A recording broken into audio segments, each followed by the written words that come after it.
Hello students, कैसे हैं आप सभी लोग। आई होप आप सब अच्छे होंगे। आज हम लोग पढ़ने वाले हैं biotechnology and it's applications. Biotechnology principle and process already मैंने आपको खत्म करवा दिया है ना। और जो लोग मेरे चैनल पे नए हैं उन वो जाकर मेरे वीडियो को देख सकते हैं, बायोटेक्नोलॉजी प्रिंसिपल एंड प्रोसेस, जिसमें मैंने बताया है कि बायोटेक्नोलॉजी एक्चुअली में किया कैसे जाता है। पीसीआर क्या होता है, एग्रोजेल इलेक्ट्रोफोरेसिस क्या होता है, how is the DNA actually isolated from a cell, yes और नो, सारी चीजों के बारे में हम लोग ऑलरेडी चर्चा कर चुके हैं, बातें कर चुके हैं। जिन लोगों को नहीं पता है, my name is Vaishnavi Mishra and I am a NEET educator, I am a biology educator. और मैं YouTube के थ्रू आपको एजुकेशन प्रोवाइड करने वाली हूँ, पूरा का पूरा बायोलॉजी 11 एंड क्लास 12, अरे क्लास 11 एंड क्लास 12 दोनों का, है ना। और उसके साथ साथ जो भी एनसीईआरटी है उसके एक एक वर्ड, एक एक लाइन मैं क्लियर करने वाली हूँ। तो चलिए बिना समय गवाए हुए शुरू करते हैं हम लोग अपने चैप्टर के साथ, है ना। देखिए मैंने यहाँ पे एनसीईआरटी भी अटैच करके आपके साथ लाई हूँ ताकि आपको चीजें अच्छे से और इजिली समझ में आए। अंडरस्टूड। अब बायोटेक्नोलॉजी की क्या क्या एप्लीकेशंस हैं। तो बायोटेक्नोलॉजी के जो मेजर एप्लीकेशंस हैं, है ना, मेन जो एप्लीकेशंस हैं, मेजर एप्लीकेशन दो फील्ड्स में है। ठीक है, एक तो आपका हो जाता है एग्रीकल्चर। ठीक है, पहला जो फील्ड जिसमें उसका major you can say role है या एप्लीकेशन है वो है आपका एग्रीकल्चर। और दूसरा हो सकता है आपका मेडिसिन, क्योंकि आपको भी मालूम है, सब लोगों को मालूम है कि एग्रीकल्चर और मेडिसिन में जरूरतें ज्यादा है ना, कंजप्शन ज्यादा है। तो इसीलिए एग्रीकल्चर और मेडिसिन में सबसे ज्यादा यू कैन से एप्लीकेशन है किसका, बायोटेक्नोलॉजी का। तो यहाँ पे देखिए सबसे पहली बात बहुत बहुत आपको समझना होगा एग्रीकल्चर में, है ना, हम लोग क्या क्या यूज कर रहे हैं। अगर हम लोग एग्रीकल्चर के बारे में बात करें, if you talk about agriculture, तो उसमें हम लोग क्या यूज कर रहे हैं, we are using GMOs. What is GMOs? GMOs मतलब क्या हो गया, जेनेटिकली मॉडिफाइड ऑर्गेनिजम्स। ऐसे ऑर्गेनिजम्स जिसका जो जेनेटिक यू कैन से जो जेनेटिकली जिसको हमने मॉडिफाई किया है ना। कैसे जेनेटिकली मॉडिफाई किया है इसके बारे में मैं ऑलरेडी आपको बायोटेक्नोलॉजी प्रिंसिपल्स एंड प्रोसेसेस में समझा चुकी हूँ। तो जेनेटिकली मॉडिफाइड ऑर्गेनिजम्स जिसको आप ट्रांसजेनिक ऑर्गेनिजम्स भी बोल सकते हो, है ना, जिसके जेनेटिक मेकअप में आपने कोई मैनिपुलेशन किया है। कैसे आप जेनेटिकली मॉडिफाई कर सकते हो ऑर्गेनिजम्स को, या तो आप किसी एक्स्ट्रा जीन का एडिशन कर दो, है ना, उसकी वजह से जेनेटिक मॉडिफिकेशन हो सकता है, या तो कोई जीन उसमें से आप सब्ट्रैक्ट कर दो, उससे भी आपका जेनेटिक मॉडिफिकेशन होता है। ये जो सब्ट्रैक्शन है जीन का उसको हम नॉकआउट भी बोल सकते हैं या जीन डिलीशन भी बोल सकते हैं, यस और नो। तो इस प्रकार से एग्रीकल्चर में ये रोल प्ले कर सकता है। और मेडिसिन में कैसे कैसे रोल प्ले कर सकता है, अगर हम लोग बात करें मेडिसिन में, तो मेडिसिन में भी ये रोल प्ले कर सकता है कौन, बायोटेक्नोलॉजी। हम लोग देखेंगे आगे चलकर, है ना, we are going to talk about various things, है ना, जीन थेरेपी वगैरह के बारे में हम सीखेंगे। तो यहाँ पर बेसिकली डायग्नोसिस, कोई बीमारी है उसके डायग्नोसिस में हम इसको यूज कर सकते हैं। डायग्नोसिस में रिकॉम्बिनेंट डीएनए टेक्नोलॉजी जिसको आरडीटी बोलते हैं उसका इस्तेमाल कर सकते हैं। PCR that is polymerase chain reaction उसका इस्तेमाल कर सकते हैं। और ELISA that is enzyme linked immunosorbent ऐसे उसका भी इस्तेमाल कर सकते हैं। देखो जिन लोगों को परेशानी हो रही है वो घबराओ नहीं, ये सब एलाइजा वगैरह हम लोग ऑलरेडी पढ़ेंगे। और पीसीआर के बारे में मैं आपको ऑलरेडी बायोटेक्नोलॉजी प्रिंसिपल्स और प्रोसेस में बता चुकी हूँ। पीसीआर एक मेथड है जिसमें हम अपने जीन का कई सारा कॉपी बनाते हैं, जीन एम्प्लीफिकेशन करते हैं। और रिकॉम्बिनेंट डीएनए टेक्नोलॉजी मतलब ये जो पूरा जेनेटिक इंजीनियरिंग है इसको हम रिकॉम्बिनेंट डीएनए टेक्नोलॉजी के नाम से जानते हैं।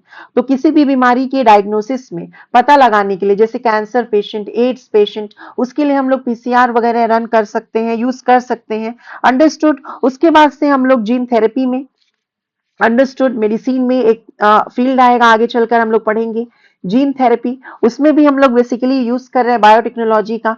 सबसे पहली बार जो जीन थेरेपी है वो 1990 में दी गई और इस चैप्टर के माध्यम से हम वो चीजें सीखेंगे। अभी बस मैं आपको ब्रीफिंग कर रही हूँ कि कहाँ कहाँ बायोटेक्नोलॉजी का इस्तेमाल किया जा सकता है। उसके अलावा आपका क्या हो सकता है, बायो फार्मास्यूटिकल्स, बायो फार्मास्यूटिकल्स की फील्ड में, और आपका बायो थेराप्यूटिक्स के फील्ड में, है ना। अब what is bio you can से फार्मास्यूटिकल्स या बायो थेराप्यूटिक्स, ये सब चीजें क्या है। देखिए बायो फार्मास्यूटिकल जो होता है या बायो फार्मास्यूटिक्स जिसको बोल सकते हैं, वो फार्मास्यूटिक्स का एक्चुअली एक ब्रांच है, समझ में आया, जो स्टडी करता है किसी ड्रग के बारे में। बायोफार्मास्यूटिकल जो है it studies about behaviour of a drug. कोई ड्रग अगर बनाया गया है ना, तो उसका क्या बिहेवियर होगा, वो किस तरह से काम करेगा, उसकी स्टडी को हम क्या बोल रहे हैं, बायोफार्मास्यूटिक्स। तो studies about behaviour of a drug, ये किसके बारे में स्टडी कर रहा है, बिहेवियर, किसके बिहेवियर के बारे में, एक ड्रग के, किसी भी ड्रग के, किसी भी मेडिसिन के बिहेवियर के बारे में स्टडी अगर करेंगे तो उसे हम क्या बोलेंगे बेसिकली, बताओ, बायोफार्मास्यूटिक्स बोलेंगे। अंडरस्टूड। और बायोथेराप्यूटिक्स मतलब कि कोई भी मेडिसिन देकर कैसे हम लोग ट्रीटमेंट कर रहे हैं, है ना, अगर हम लोग किसी बीमारी का ट्रीटमेंट कर रहे हैं तब उसे हम क्या बोल रहे हैं, बायोथेराप्यूटिक्स बोल रहे हैं। ट्रीटमेंट किसका, ट्रीटमेंट ऑफ अ डिजीज। समझ में आया कि नहीं। तो सबसे पहले अगर जो ड्रग हम लोग बनाएंगे उसका पहले हम स्टडी करेंगे कि क्या वो ड्रग सही है, क्या वो इंसानों के ऊपर दिया जा सकता है। तो किसी भी ड्रग के बिहेवियर की स्टडी को हम लोग बायोफार्मास्यूटिक्स के अंदर करते हैं, वो उसमें भी बायोटेक्नोलॉजी का एप्लीकेशन है। और अगर किसी डिजीज के ट्रीटमेंट में जो हम लोग बोल रहे हैं जिसको, उसको बायोथेराप्यूटिक्स बोलते हैं, उसमें भी बायोटेक्नोलॉजी का इस्तेमाल होता है। इज दिस क्लियर और नॉट। तो इन फील्ड्स में बेसिकली आपका बायोटेक्नोलॉजी यूज हो सकता है। उसके अलावा भी आपका बायोटेक्नोलॉजी यूज हो सकता है बेसिकली, जैसे अगर हम लोग बात कर रहे हैं तो एनर्जी प्रोडक्शन में यूज होगा, है ना, एनर्जी प्रोडक्शन में यूज हो सकता है, ठीक है, वेस्ट ट्रीटमेंट में यूज हो सकता है। इन सब चीजों में भी आपका जो बायोटेक्नोलॉजी है उसका हम इस्तेमाल कर सकते हैं। ठीक है, समझ में आ रहा है कि नहीं। इज दिस क्लियर और नॉट, टेल मी। उसके अलावा अगर हम लोग बात करें, बायो रिमीडिएशन में भी इस्तेमाल कर सकते हैं। बायो रिमीडिएशन, बायो रिमीडिएशन मतलब क्या हो गया, बायो रिमीडिएशन मतलब using living organisms, living organism का हम इस्तेमाल करेंगे, यूजिंग लिविंग ऑर्गेनिजम्स।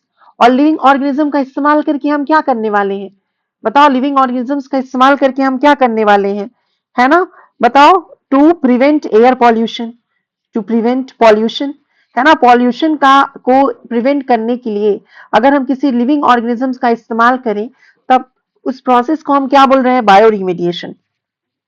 तो ये सब बेसिक क्या है आपके, यू कैन से स्टेप्स है या यू कैन से यूजेस है जहां पर बायोटेक्नोलॉजी जो है वो लागू की जा सकती है, जहां पर बायोटेक्नोलॉजी का हम लोग इस्तेमाल कर सकते हैं।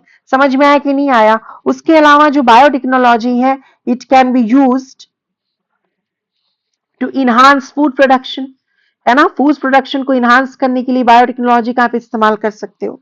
इज इज क्लियर और नॉट। फूड प्रोडक्शन को इनहांस करने के लिए आप बायोटेक्नोलॉजी का इस्तेमाल कर सकते हो, है ना। उसके अलावा जो है आप बायो फर्टिलाइजर्स का इस्तेमाल कर सकते हो, बायो पेस्टिसाइड या बायो इंसेक्टिसाइड का इस्तेमाल कर सकते हो। इज इज क्लियर और नॉट। कैसे कैसे इस्तेमाल होगा, आप परेशान मत होइए, हम लोग एक एक चीजें जो है वो देखने वाले हैं। अभी मैं बस ब्रीफिंग दे रही हूँ कि बायोटेक्नोलॉजी आप कहाँ कहाँ इस्तेमाल कर सकते हो। अंडरस्टूड। या कोई यू कैन से हार्मोन बनाने के लिए, जैसे इंसुलिन, जो ह्यूमन का इंसुलिन बनाया गया है ना, इली लिली कंपनी, एक कंपनी थी जिसने सबसे पहली बार इंसुलिन बनाया, है ना। इंसुलिन जो है it is a hormone which is used in the treatment of diabetes mellitus, sugar की बीमारी को ट्रीट करने के लिए इस्तेमाल किया जाता है इसको। अब चलो एक बार हम लोग इसको पढ़ते हैं, इस लाइंस को पढ़ते हैं बेसिकली। तो यहां पर देखो, पहले समझना आप इस चीज को। Biotechnology, as you would have learned from the previous chapter, essentially deals with the industrial scale production of biopharmaceuticals. मैंने बता दिया बायोफार्मास्यूटिकल मतलब ड्रग का बिहेवियर कैसा है, and biological using genetically modified microbes, fungus, plants and animals. The applications of biotechnology includes therapeutics, है ना, किसी डिजीज की ट्रीटमेंट के लिए, डायग्नोस्टिक्स जैसे PCR, ELISA, then genetically modified crops, जिसमें हम लोग पढ़ेंगे कि कैसे बेसिकली फ्लेवर सेवर टोमेटो बनाया गया, है ना। उसके अलावा हम लोग गोल्डन राइस के बारे में भी पढ़ेंगे। प्रोसेस्ड फूड, बायो रेमिडिएशन मैंने अभी जस्ट बताया, waste treatment and energy production. तो इन सब चीजों के लिए बायोटेक्नोलॉजी का इस्तेमाल किया जाता है, जो कि मैंने अभी आपको जस्ट बताया कि हाँ, इन सब चीजों के लिए हम लोग बायोटेक्नोलॉजी का इस्तेमाल करने वाले हैं। इज इज क्लियर और नॉट क्लियर, बताइए। तो यहां पर बेसिकली यहां पे एक बहुत इंपॉर्टेंट चीज दिया है जिससे क्वेश्चन बन सकता है, this is important. 3 critical research areas of biotechnology कौन कौन सी है। सबसे पहला है कि providing the best catalyst in the form of improved organisms, usually a microorganisms or a pure enzyme। यानी किसी भी बायोटेक्नोलॉजिकल प्रोडक्ट को बनाने के लिए हम बेस्ट कैटलिस्ट का इस्तेमाल करेंगे। कैटलिस्ट क्या होता है, आप केमिस्ट्री में भी पढ़ते हो कि कैटलिस्ट कोई ऐसा सबस्टांस है, कोई ऐसा ऑर्गेनिज्म भी हो सकता है जो किसी भी रिएक्शन के रेट को इंक्रीज करे या डिक्रीज करे। Understood or not, but remains itself unchanged. Is this clear? और हम क्या कर सकते हैं बायोटेक्नोलॉजी के लिए, हम क्रिएट करेंगे ऑप्टिमल कंडीशंस, है ना। बायोरिएक्टर जब मैंने आपको पढ़ाया था तो बताया था कि ऑप्टिमम कंडीशंस हमें बेसिकली क्रिएट करना पड़ेगा। जैसे पीएच हमें देना पड़ेगा प्रॉपर, देन टेम्परेचर हमें देना पड़ेगा, देन हमें न्यूट्रिएंट्स देना पड़ेगा, जो भी चीजें रिक्वायरमेंट्स है उस कैटलिस्ट को वर्क करने के लिए ताकि हमारा बायोटेक्नोलॉजिकल प्रोडक्ट बन सके, वो सारे जो ऑप्टिमल कंडीशंस हैं वो चीजें हम प्रोवाइड करेंगे। तो creating optimal conditions through engineering for a catalyst to act. And third, downstream processing. Downstream processing के बारे में भी बात हुई थी। डाउन स्ट्रीम प्रोसेसिंग क्या होता है, जब हमारा बायोटेक्नोलॉजिकल प्रोडक्ट बन जाता है तो बायोटेक्नोलॉजिकल प्रोडक्ट बनने के बाद हम क्या करते हैं, उसका सेपरेशन करते हैं, है ना, उसको सेपरेट करेंगे, उसको हम प्यूरिफाई करेंगे, प्यूरिफिकेशन करेंगे और उसके बाद से एक प्रॉपर प्रिजर्वेटिव ऐड करके उसको हम प्रिजर्व करेंगे। सॉल्ट यूज कर सकते हैं एज अ प्रिजर्वेटिव, है ना, शुगर यूज कर सकते हैं, जो भी डिपेंड करता है कि लेबोरेटरी में क्या प्रिजर्वेटिव जो है ऐड करना चाहिए, है ना। Preservative product to product vary कर सकता है। तो डाउन स्ट्रीम प्रोसेसिंग बेसिकली तीन चीजें इन्वॉल्व करता है। एक तो आपका सेपरेशन हो जाएगा, then purification and preservation. Understood? To purify the protein or you can say organic compound. Yes, तो ये सब चीजें जो है हम लोग पढ़ने वाले हैं इसमें। I hope this is clear to you. बताइए ये चीजें समझ में आई कि नहीं आई, है ना। अब यहां पर we will talk about basically, देखिए अब आगे का जो ये लाइन है इसको भी पढ़ेंगे। ठीक है, ये सब जो अलाइंस है मैं एनसीईआरटी का लेकर आई हूं ताकि आपको जो चीजें हैं वो अच्छे समझ में आए, है ना। हम लोग आज जो है कुछ बहुत सारी चीजें मतलब एक्चुअली कवर करने वाले हैं। देखो यहाँ पे पहले ये वाला लाइन पढ़ते हैं। The green revolution. Green revolution का कौन फादर है बताओ, who is actually the father of green revolution? बताइए ग्रीन रिवॉल्यूशन के फादर किसको बोले जाते हैं, कौन बोला जाता है ग्रीन रिवॉल्यूशन का फादर? ग्रीन रिवॉल्यूशन जिसको हरित क्रांति के नाम से भी जानते हैं, है ना, तो उसका फादर कौन है? यहां पर मैं लिख देती हूँ, रुक जाइए। तो ये सब क्वेश्चन आएगा, है ना। फादर ऑफ ग्रीन रिवॉल्यूशन, अभी जैसे 2025 में क्वेश्चन आया था ना, फादर ऑफ इकोलॉजी कौन है? फादर ऑफ इकोलॉजी क्वेश्चन आया था कि नहीं आया था? यस और नो? तो father of ecology Ramdev Mishra है ना, वो क्वेश्चन आया था कि नहीं आया था? उसी प्रकार से ये भी क्वेश्चन आ सकता है, who is the father of green revolution globally? Globally कौन है बताइए? तो नॉर्मन नॉर्मन बॉरलॉग। समझ में आया कि नहीं? और यहाँ पे अगर ग्लोबली के अलावा अगर पूछ दे आपसे इंडियन ग्रीन रिवॉल्यूशन का फादर कौन है, तो who is the father of green revolution in India? Green revolution यानी हरित क्रांति जो है, जो इंडिया में आई इन इंडिया, उसके फादर कौन है? अगर ये आपसे क्वेश्चन पूछा जाए then your answer will be M S Swaminathan. समझ में आया कि नहीं? एम एस स्वामीनाथन, जिन्होंने इंडिया में ग्रीन रिवॉल्यूशन को लाया, है ना। ग्रीन रिवॉल्यूशन में क्या किया गया एक्चुअली बताइए? ग्रीन रिवॉल्यूशन में क्या किया गया बताओ? फूड का जो प्रोडक्शन है उसको बहुत ज्यादा बढ़ाया गया। कैसे बढ़ाया गया, है ना, तो वो कैसे बढ़ाया गया बताओ? तो basically high yielding varieties of you can से सीड्स यूज किया गया, HYV सीड्स, जिसको क्या बोल रहे हैं हम, high yielding varieties of seed का यूज किया गया। उसके बाद से यू कैन से जो कि बेटर सीड की वेराइटी है ना। उसके अलावा जो है हम लोगों ने क्या किया, पेस्टिसाइड का यूज किया। क्या यूज किया हम लोगों ने? पेस्टिसाइड, जो कि जो पेस्ट है वगैरह उसको जो है किल कर सके। अंडरस्टूड? मॉडर्न फार्मिंग टेक्निक का इस्तेमाल किया गया। मॉडर्न फार्मिंग टेक्निक का इस्तेमाल किया गया, है ना। नए नए जो यू कैन से टेक्निक्स आए फार्मिंग करने के लिए। उसके अलावा केमिकल फर्टिलाइजर्स का इस्तेमाल किया गया। केमिकल फर्टिलाइजर्स का इस्तेमाल किया गया। इन सब चीजों का इस्तेमाल किया गया ग्रीन रिवॉल्यूशन में। ग्रीन रिवॉल्यूशन क्यों हुआ? Why, what was the reason for green revolution? Green revolution क्यों हुआ था बताइए? तो ग्रीन रिवॉल्यूशन हुआ था because the population was increasing at tremendous rate. Population जो है, जनसंख्या जो है वो ट्रिमेंडस रेट से बढ़ रही थी पॉपुलेशन, है ना। मैं आपको रिप्रोडक्टिव हेल्थ चैप्टर में बताऊंगी भी किस समय कितना पॉपुलेशन था। was increasing at tremendous rate and to cope up with this increasing population इस इंक्रीजिंग पॉपुलेशन से कोप अप करने के लिए जरूरत थी किस चीज की? ग्रीन रिवॉल्यूशन की, ताकि जो फूड प्रोडक्शन है वो इंक्रीज हो सके। Population was increasing at tremendous rate, and to cope up with the increasing population there was need to increase the yield of the crop production। समझ में आया कि नहीं? तो ग्रीन रिवॉल्यूशन की वजह से जो यू कैन से प्रोडक्शन है वो क्या हो गई? ट्रिपल्ड हो गई। ये नीट का क्वेश्चन बन सकता है। समझ में आया बच्चों? क्वेश्चन आ सकता है कि जो प्रोडक्शन है ड्यू टू ग्रीन रिवॉल्यूशन वो क्या हो गई? ट्रिपल्ड हो गई। लेकिन क्या उस ट्रिपलिंग की वजह से भी पॉपुलेशन को वो खिलाने पिलाने में सक्षम था? बताइए, क्या वो एबल था यू कैन से पॉपुलेशन को खिलाने पिलाने में? उतना जो फूड का प्रोडक्शन हुआ, it was not enough for the you can say organisms और for the population to cope up. Understood or not? तो बेसिकली जो आपका ग्रीन रिवॉल्यूशन हुआ है ना, जिसने कि बेसिकली व्हीट और राइस का प्रोडक्शन बहुत ज्यादा इनहांस कर दिया, क्या वो फिर भी सक्षम हुआ? बहुत हद तक तो हुआ, लेकिन फिर भी जो पॉपुलेशन है it was increasing at so tremendous rate that it was not able. समझ में आया कि नहीं? To cope up with the increasing population. और सबसे ज्यादा जो स्टेट्स इससे बेनिफिट लिए थे वो थे पंजाब, हरियाणा, है ना, और उत्तर प्रदेश का west side. In this is this clear और नॉट? तो ये सब चीजें आपको थोड़ी स्टोरी की जैसे भी समझनी है। तो जो ग्रीन रिवॉल्यूशन है, देखो यहाँ पे लिखा है बच्चों, the green revolution succeeded in tripling the food supply. तो यहाँ पे ये इंपॉर्टेंट क्वेश्चन हो जाएगा, इसने ट्रिपल कर दिया किसको? फूड सप्लाई को। But yet it was not enough to feed the growing human population. लेकिन फिर भी वो इनफ नहीं था जो ग्रोइंग पॉपुलेशन है उसको फीड करने में। समझ में आया कि नहीं? Increased yields have partly been due to the use of improved crop varieties। मैंने अभी जस्ट बताया कि improved crop varieties यूज किया गया, high yielding varieties of seeds का इस्तेमाल किया गया, irrigation facilities अच्छी यूज की गई, pesticides, chemical fertilizers का इस्तेमाल किया गया, but mainly due to the use of better management practices and use of agrochemicals जैसे fertilizers and pesticides का इस्तेमाल किया गया।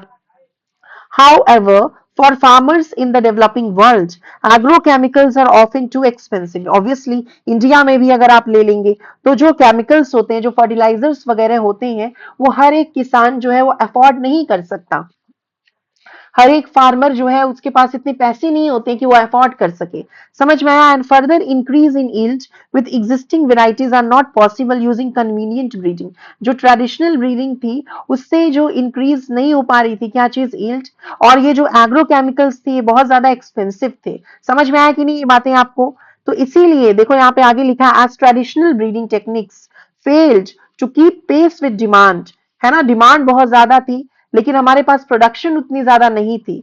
तो जो ट्रेडिशनल ब्रीडिंग थी वो फेल हो गई। किस चीज में फेल हो गई? डिमांड के साथ वो रेस लगाने में, वो पेस लगाने में। समझ में आया कि नहीं आया? And to provide sufficiently fast and efficient system for crop improvement and other technologies, इसको हम क्या बोल रहे हैं? Tissue culture got developed। Understood? क्या डेवलप हो गया बेसिकली? बताइए। टिश्यू कल्चर जो है it got developed. What does tissue culture mean? It was learnt by the scientists during 1950s। Understood or not? Tissue culture जो है इसका क्या मायने होता है, ये किसने समझाया? बाद में साइंटिस्ट ने समझाया। कब समझाया साइंटिस्ट ने? बेसिकली 1950s के समय इसको साइंटिस्ट ने समझाया। Is this clear? अब हम लोग टिश्यू कल्चर, जो कि एक्चुअली जो साइंटिस्ट ने इसको समझाया था बेसिकली मिलर नाम के साइंटिस्ट थे, है ना, और भी कुछ साइंटिस्ट थे जिन्होंने इसको समझाया था। अब यहाँ पे एक्सप्लांट वगैरह क्या है ये हम लोग समझेंगे। तो इसके लिए अब हम लोगों को टिश्यू जो कल्चर है वो अच्छे से समझना होगा। टिश्यू कल्चर में चीजें क्या क्या होंगी ये अच्छे से समझना होगा। So let's start with the tissue culture topic. देखो भाई, टिश्यू कल्चर जो है आपको समझना पड़ेगा, बहुत इंपॉर्टेंट टॉपिक है। टिश्यू कल्चर का मतलब होता है, टिश्यू कल्चर का मतलब होता है कि हम ऐसा कोई, जैसे मान लो कोई एक ऐसा वेराइटी है ना, देयर इज अ वेराइटी, ठीक है, वेरी गुड वेराइटी है, किसी भी वेरी गुड वेराइटी है किसका? किसी क्रॉप का, है ना, कोई क्रॉप है उसका बहुत अच्छा वेराइटी है और आप चाहते हो कि इसके कई सारे कॉपीज बने। समझ में आया कि नहीं? कोई आपको क्रॉप मिल गया, कोई प्लांट मिल गया या कोई ट्री मिल गया, उसका बहुत ही अच्छा यू कैन से मिल गया आपको वेराइटी, और आप चाहते हो कि यही क्रॉप जो है, यही सेम टू सेम जो है ना, इसके कॉपीज बने, इसके क्लोन्स बने और यही जो है वो इसके बहुत सारे वेराइटीज उत्पन्न हो। लेकिन वो पॉसिबल नहीं हो पा रहा है, नेचुरली वो पॉसिबल नहीं हो पा रहा है। तो आप क्या कर सकते हो ना, आर्टिफिशियल कंडीशंस बना के, कॉन्टामिनेशन फ्री इन्वायरमेंट बना के, है ना, आप प्लांट के टिश्यूज को ग्रो कर सकते हो और मेंटेन कर सकते हो। क्या बोलना चाह रही हूं मैं कि अगर आपको कोई ऐसा यू कैन से प्लांट का वेराइटी है जो कि जिसका आप एक्चुअली क्लोनिंग करना चाहते हो, कई सारा क्लोन्स बनाना चाहते हो, है ना? क्यों? क्योंकि उसकी जो वेराइटी है वो बहुत डिजायरेबल वेराइटी है। आप चाहते हो कि वैसे ही हमें बहुत सारे प्लांट्स जो हैं वो मिल के बने, वो मिल के तैयार हो। तो आप क्या करोगे? टिश्यू कल्चर के माध्यम से उस वैसे ही प्लांट को आप ग्रो करोगे, है ना? प्लांट टिश्यू को ग्रो करोगे। कैसे मीडियम में? बताओ, आर्टिफिशियल मीडियम में।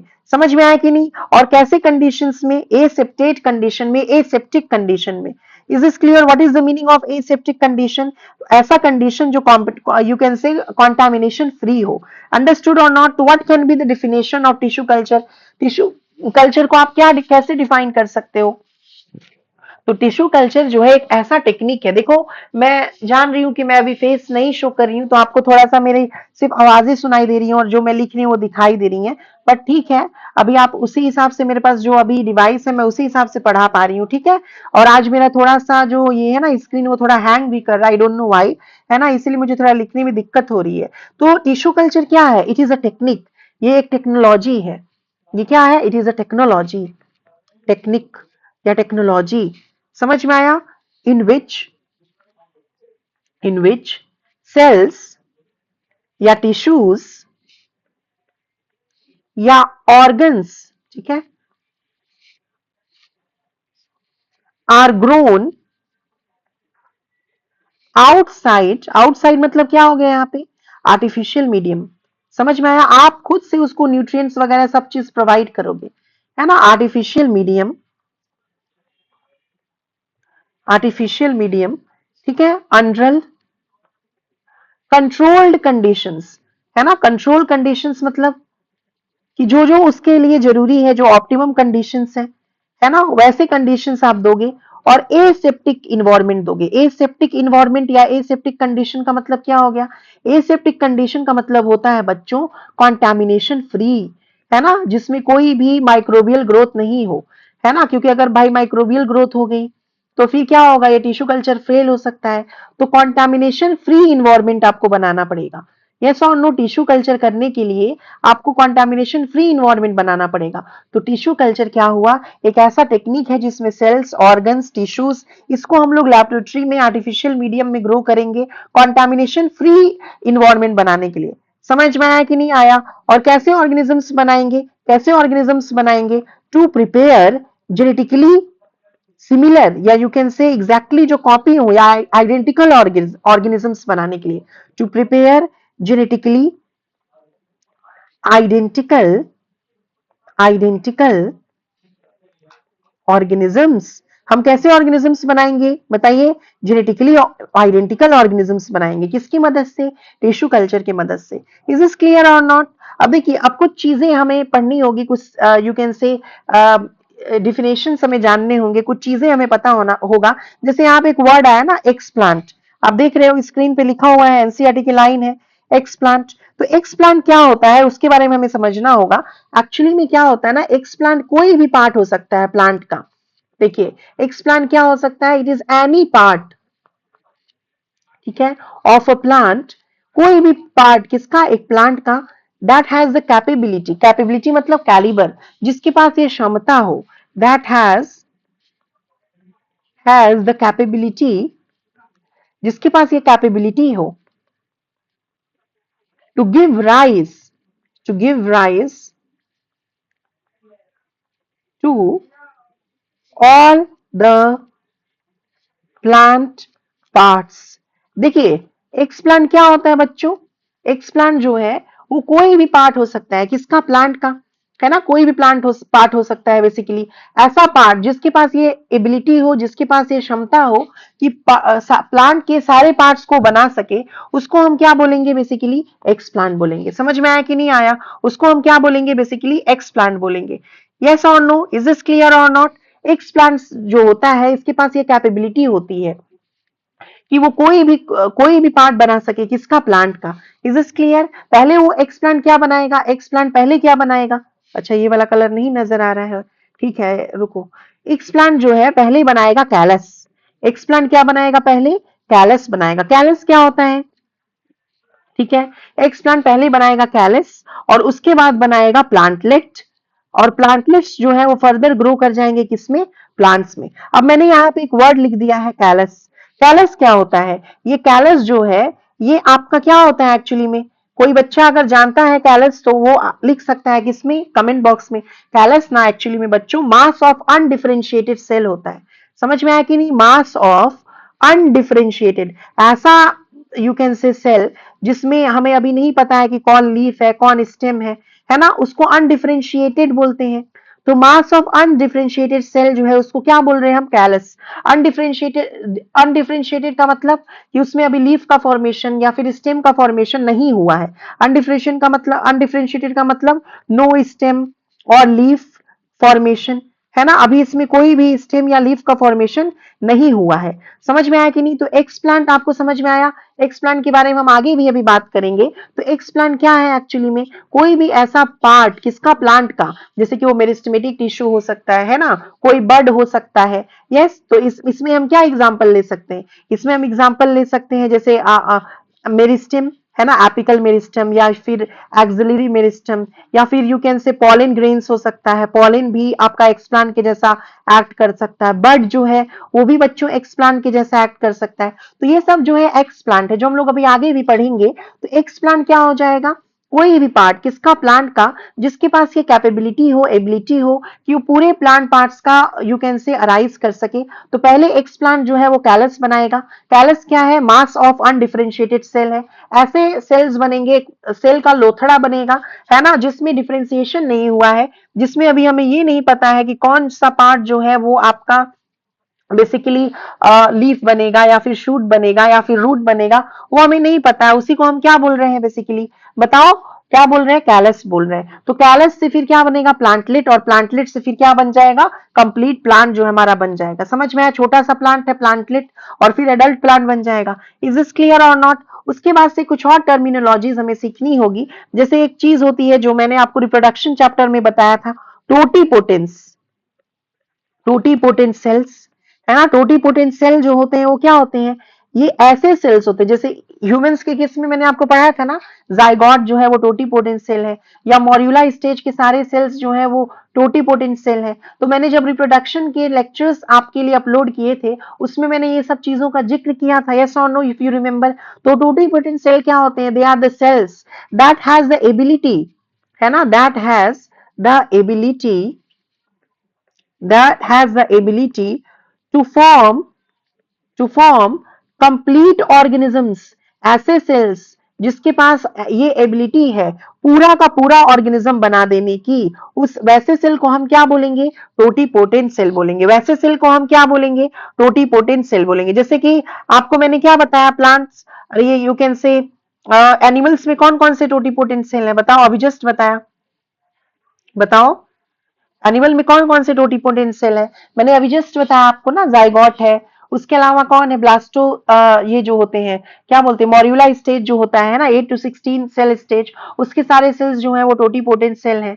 यस और नो? वैसे ही प्लांट के जो सेल हैं जिसके पास ये एबिलिटी है कि पूरा का पूरा सेल बना दे, उसको हम टोटीपोटेंट सेल बोलते हैं। समझ में आ गया कि बच्चों, आ गया कि नहीं बच्चों? अब उसी प्रकार से ये जो प्रॉपर्टी है टोटीपोटेंट सेल होने की, इस प्रॉपर्टी को हम क्या बोलते हैं? टोटीपोटेंसी। तो टोटीपोटेंसी इज द प्रॉपर्टी, है ना, potency is the property in which the cells have the ability to form complete organism. समझ में आया कि नहीं? यस और नो? उसके बाद से हम लोग बोलेंगे, अब हम लोग पढ़ेंगे बेसिकली क्या चीज? माइक्रो प्रोपागेशन के बारे में।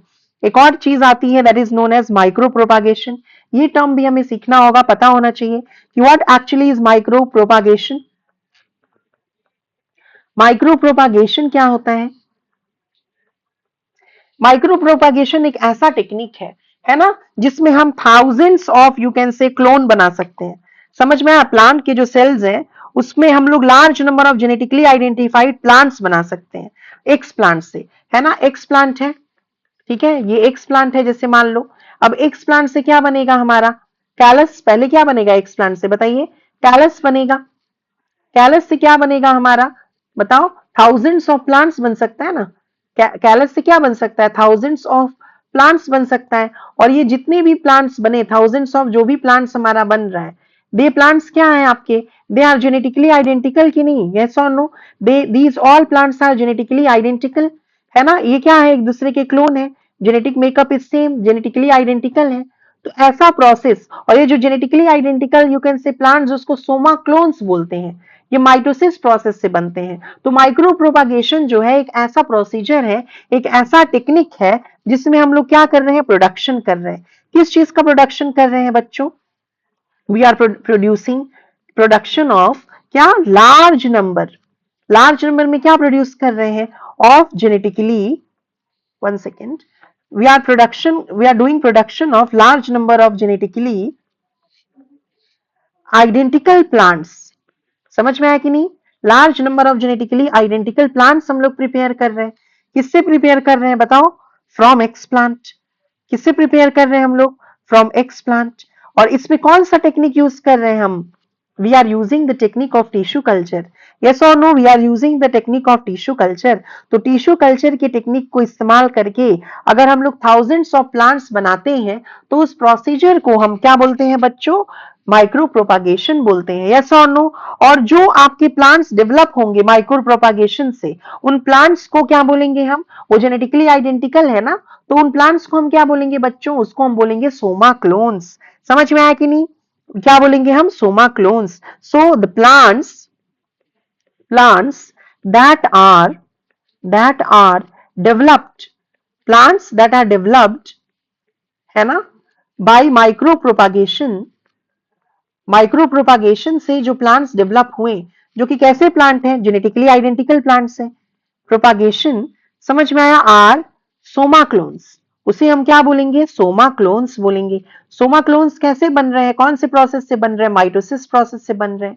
Is this clear? और ये जो प्लांट्स हैं ये कैसे हैं? They are genetically identical.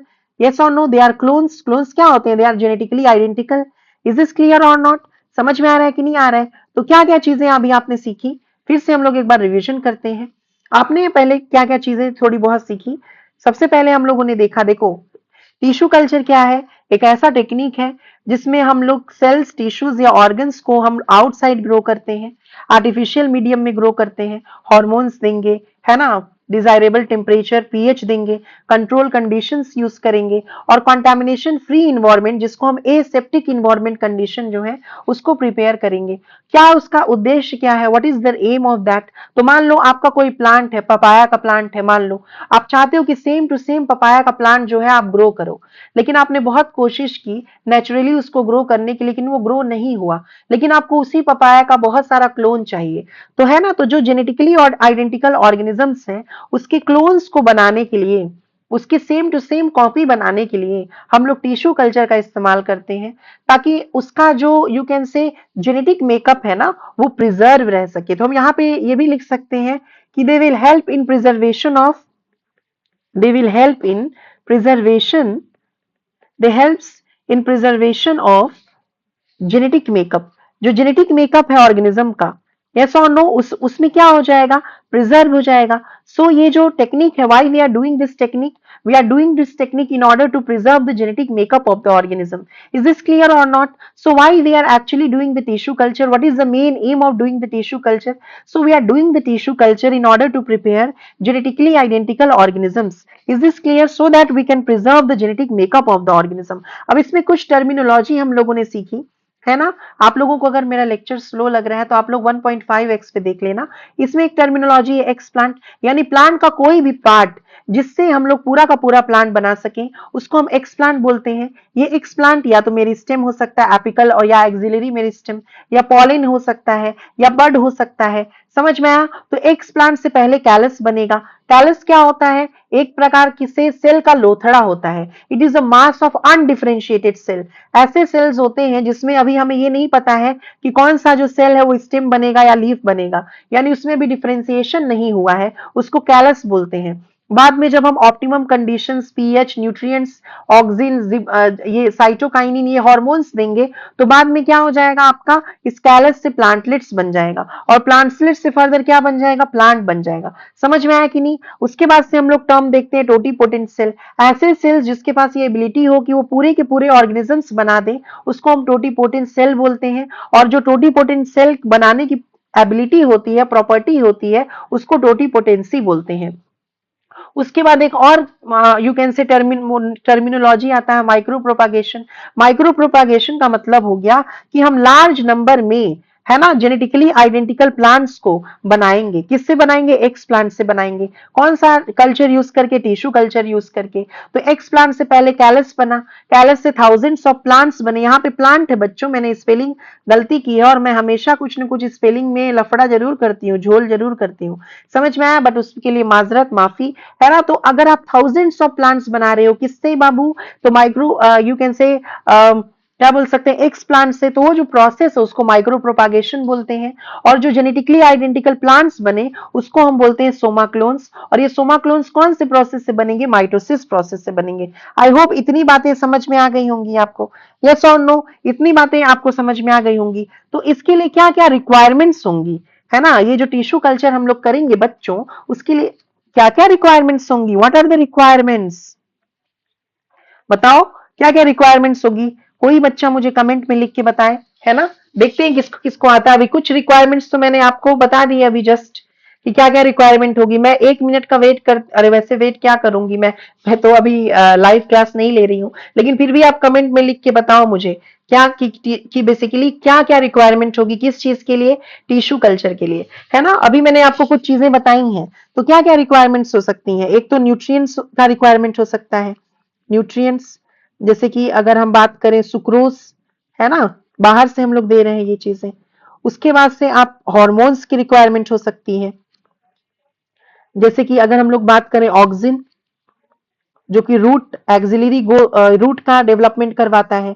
उसके बाद साइटोकाइनिन, जो कि शूट के यू कैन से डेवलपमेंट के लिए रिस्पॉन्सिबल होता है। उसके बाद से और आपको किस चीज की यू कैन से जरूरत पड़ सकती है? डिजायरेबल या यू कैन से ऑप्टिमम टेम्परेचर, ऑप्टिमम टेम्परेचर की जरूरत हो सकती है। समझ में आ गया कि नहीं? ऑप्टिमम टेम्परेचर की रिक्वायरमेंट हो सकती है आपको, डिजायरेबल टेम्परेचर जिसको बोल रहे हैं उसकी रिक्वायरमेंट हो सकती है। इज दिस क्लियर और नॉट? और क्या चीजों की रिक्वायरमेंट हो सकती है? बताओ। वाइटामिन की रिक्वायरमेंट हो सकती है, अमाइनो एसिड्स, ये सब एक्चुअली न्यूट्रिएंट्स में ही मुझे लिख देना चाहिए था, बट चलो ठीक है, इट्स ओके। अमाइनो एसिड्स की रिक्वायरमेंट हो सकती है, ठीक है। फाइटो हार्मोन्स तो मैंने आपको बता ही दिया। कुछ माइक्रो न्यूट्रिएंट्स और मैक्रो न्यूट्रिएंट्स की रिक्वायरमेंट हो सकती है, मैक्रो न्यूट्रिएंट्स, है ना, एंड माइक्रो न्यूट्रिएंट्स की रिक्वायरमेंट हो सकती है। तो ये सब कुछ चीजें हैं जो कि रिक्वायर्ड हो सकती है जब आप टिश्यू कल्चर करोगे। अब इसमें जो मैक्रो न्यूट्रिएंट्स हैं उसमें क्या क्या हो सकता है? जैसे सबसे मेन तो हो गया आपका एनपीके, है ना, नाइट्रोजन, फास्फोरस, पोटेशियम, है ना, कैल्शियम हो सकता है, देन आपका मैग्नीशियम हो सकता है। Understood or not? ये थोड़ा सी सही से बना दो। उसके अलावा आपका सल्फर हो सकता है। माइक्रो न्यूट्रिएंट्स में आपका आयरन हो सकता है, देन मैंगनीज हो सकता है, जिंक हो सकता है, कॉपर हो सकता है। इज दिस क्लियर और नॉट? तो इन सब चीजों की रिक्वायरमेंट हमें लगेगी किसमें? टिश्यू कल्चर में। ये सब चीजें हमें पता होनी चाहिए भाई कि हमें किन किन चीजों की रिक्वायरमेंट लगेगी। Is this clear? Temperature basically हम कितना रखते हैं? 25 degree Celsius, that is the room temperature. Understood. Hormone मैंने आपको बता ही दिया कि हमें ऑक्सिन की जरूरत पड़ सकती है, ऑक्सिन में हमें 2,4-D की जरूरत पड़ सकती है, यस और नो? और साइटोकाइनिन में यहाँ पे मैं लिख दे रही हूँ, साइटोकाइनिन में बेसिकली हमें बेंजाइल एंड अमाइनो प्यूरिन की जरूरत पड़ सकती है ना, बीएपी, जिसको हम क्या बोल रहे हैं? बेंजाइल एंड अमाइनो प्यूरिन, इसका फॉर्म है। इज दिस क्लियर और नॉट? इसकी जरूरत पड़ सकती है। तो ये रिक्वायरमेंट्स है जो कि हमें टिश्यू कल्चर के लिए जरूरत पड़ेगी। अब हमें बेसिकली देखिए, जो आपका कल्चर है ना, वो 2 प्रकार के होते हैं, 2 टाइप्स होते हैं कल्चर के। 2 टाइप्स होंगे किस चीज के? कल्चर के। एक आपका हो जाता है जिसको हम बोल सकते हैं सस्पेंशन कल्चर, सस्पेंशन कल्चर, ठीक है, समझिएगा। टिश्यू कल्चर 2 प्रकार के हो सकते हैं, एक सस्पेंशन कल्चर और दूसरा हो जाएगा कैलस कल्चर, जिसमें कैलस बनाएंगे ऑब्वियसली। समझ में आया कि नहीं? एक हो जाएगा आपका सस्पेंशन कल्चर और एक हो जाएगा कैलस कल्चर। तो क्या बोलना चाह रही हूं मैं, पहले आपको ये समझ में आ गया रिक्वायरमेंट्स क्या है? बताइए किस चीज के लिए? टिश्यू कल्चर के लिए। ये चीजें आप जो है नोट्स मेरे साथ साथ बनाइएगा। समझ में आया कि नहीं आया? इज दिस क्लियर और नॉट? बताओ। नोट्स जो है आप साफ साफ बनाइएगा, ताकि जो है आप मेरे साथ अगर लिखोगे तो भी आपका सिलेक्शन होगा, कुछ नहीं लिखोगे तो कैसे सिलेक्शन होगा? सिर्फ आप सुनोगे सुनोगे और लिखोगे ही नहीं, तो फिर ये मत सोचना कि मेरा सिलेक्शन हो जाएगा।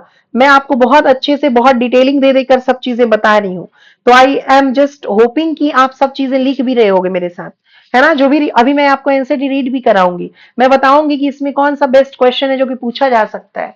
इज दिस क्लियर और नॉट? Is this clear? बताओ। अब हम लोग कल्चर के बारे में समझ सकते हैं कि कौन कौन सा किस प्रकार का कल्चर होता है। तो यहाँ देखो आपका सस्पेंसल कल्चर और ये जो कैलस कल्चर है, इसमें क्या होता है? देखिए पहले सब लोग सबसे पहले समझते हैं सस्पेंशन कल्चर क्या है। सस्पेंशन कल्चर जो है, ठीक है, ये क्या है? और जो आपका यू कैन से कैलस कल्चर क्या है? तो आपका जो सस्पेंशन कल्चर है ना, ये एक प्रकार का शेकिंग लिक्विड है। क्या है? एक प्रकार का शेकिंग लिक्विड है। इज दिस क्लियर और नॉट? यानी लिक्विड मीडियम में हम सेल्स को क्या करेंगे? मेंटेन करेंगे। सेल्स जो है, सेल्स जो है, cells are maintained in liquid medium. Liquid medium में सेल को मेंटेन करेंगे, उससे कोई हम लोग प्लांट अभी ग्रो नहीं कर रहे हैं। जब जरूरत पड़ेगी तब हम लोग प्लांट ग्रो करेंगे। यहाँ पर क्या क्या कर रहे हैं हम लोग सस्पेंशन कल्चर में? सिर्फ और सिर्फ क्या कर रहे हैं? सेल्स को हम मेंटेन कर रहे हैं। किस चीज में? लिक्विड मीडियम में। समझ में आया कि नहीं? यस और नो? इस जैसे कि आप मान लो अगर दही जमाते हो, है ना, दही जमाते हैं तो हम लोग क्या करते हैं? जो इनोकुलम है जिसको हम स्टार्टर भी बोलते हैं, यस और नो, उसको हम क्या बोलते हैं? स्टार्टर बोलते हैं ना। दही जमाते हैं तो हम लोग को इनोकुलम की जरूरत पड़ती है जिसमें लैक्टोबैसिलस होता है। उसको थोड़ा सा अमाउंट, थोड़ा सा लैक्टोबैसिलस हम लोग क्या करते हैं? मिल्क में डाल देते हैं, उससे क्या होता है? दही जम जाता है। उसके बाद क्या करते हैं? हम दही खाते हैं और फिर से उसी थोड़ा सा इनोकुलम से दूसरा फ्रेश मिल्क में हम लोग उस इनोकुलम को डाल देते हैं, फिर उसमें भी दही जमेगी, फिर उससे इनोकुलम लेके हम लोग नया दही यू कैन से जमाएंगे। तो इससे क्या हो रहा है कि हम लोग जो माइक्रो ऑर्गेनिज्म लैक्टोबैसिलस, उसको खत्म नहीं होने दे रहे हैं, उसको हम लोग जिंदा रख रहे हैं। उसका रूप जो है वो जिंदा है ना? जनरेशन टू जनरेशन वो पास हो रहा है, वो जनरेशन टू जनरेशन वो डिवाइड हो रहा है। Understood or not? इसी प्रकार से सस्पेंशन कल्चर भी है।